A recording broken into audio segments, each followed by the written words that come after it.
ठीक है। छठ मैया के परब इनहू के साथ ले जाएंगे, हमारा से चल के आएंगे, छपड़ा छठ मनाएंगे। ठीक है। पहला परब उठाएंगे, छपड़ा छठ मनाएंगे। ठीक है। घाटे बेदी बांध दे हम, चननी भी तान दे हम। ठीक है। घाटे बेदी बांध दे हम, चननी भी तान दे हम, हरा हरा ऊख जाके खेतावा से आन दे हम। ठीक है। थाली में पिसान ले हम, हमी आटा सान दे हम, हाथ जर जाई इनका ठेकुआ बिछान दे हम। ठीक है। नया नया शादी किए हैं, इनको न ढेरी खटाएंगे।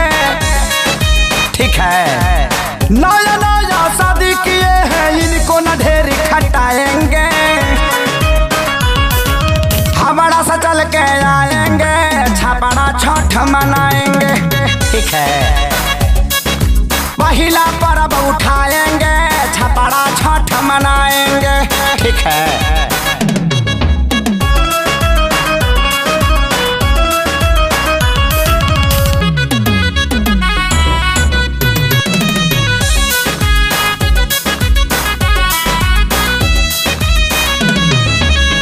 गिन गिन ले हम, कपड़ा रंगीन ले हम। ठीक है। फल गिन गिन ले हम, कपड़ा रंगीन ले हम, जड़ा लगी इन्हीं के सूटर साल कीन दे हम। ठीक है। सब कुछ लिख ले हम, मांगना में भीख ले हम, पियरी ना पहने आई मौसा से सीख ले हम। ठीक है। बड़ा बाजार का पियरी साड़ी इनको हम पहनाएंगे। ठीक है। बड़ा बाजार का पियरी साड़ी इनको हम पहनाएंगे, हमारा से चल के आएंगे, छपड़ा छठ मनाएंगे। ठीक है। हमारा से चल के आएंगे, छपड़ा छठ मनाएंगे।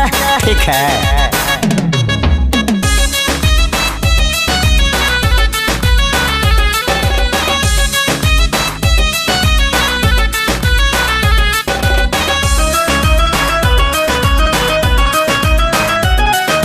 पूजब सर झुकाई के अपना छठी माई के। ठीक है। पूजब सर झुकाई के अपना छठी माई के, जिंदगी संवार गई ऐसन में हर पाई के। ठीक है। आजाद होशियार बाड़े, बड़ा जानकार बाड़े, सोनू से हम देहाती संग ले ले परिवार बाड़े। ठीक है। प्यारी लाल के सारी आशीष से हम हुआ रख दिलवाएंगे। ठीक है। प्यारी लाल के सारी आशीष से हम हुआ रग दिलवाएंगे, हमारा से चल के आएंगे, छपड़ा में छठ छठ। ठीक है। लफड़ा हुआ तो झुक जाएंगे, पूरा पब्लिक को समझाएंगे। ठीक है। लेकिन छठ तक होंगे मनाएंगे। ठीक है। हमारा से चल के आएंगे, छपड़ा छठ मनाएंगे। ठीक है। पहला परब उठाएंगे, छपड़ा छठ मनाएंगे।